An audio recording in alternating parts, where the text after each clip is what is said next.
রাহমাতুল্লাহি ওয়া বারাকাতুহু। আমি জান্নাতুন নাইমা। আমি বালিকা শাখায় হিফজ বিভাগে পড়ি, পাশাপাশি তৃতীয় শ্রেণীতে পড়ি।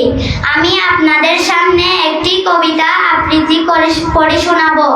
সেই কবিতাটির নাম রাসূল সাল্লাল্লাহু আলাইহি ওয়াসাল্লাম। কবিতাটি লিখেছেন সাইফুল ইসলাম। আমি কবিতাটি আবৃত্তি করছি। রাসূল আমার জীবন জুড়ে স্বপ্ন আলোয় আশা, রাসূল আমার পথের দিশা গভীর ভালোবাসা। রাসূল আমার মনের মাঝে ফুটন্ত এক ফুল, সেই ফুলের ওই খুশবু মেঘে শুধরে নেব ভুল। রাসূল পাকের জীবন থেকে কুড়িয়ে নিয়ে আলো, সমাজ থেকে তাড়িয়ে দিব যত আঁধার কালো। রাসূল প্রেমে জীবন সবার কাটুক সদা রোজ, রাসূল মনের ভালোবাসায় রবের পাবে খোঁজ। আসসালামু আলাইকুম ওয়া রাহমাতুল্লাহি ওয়া বারাকাতুহু।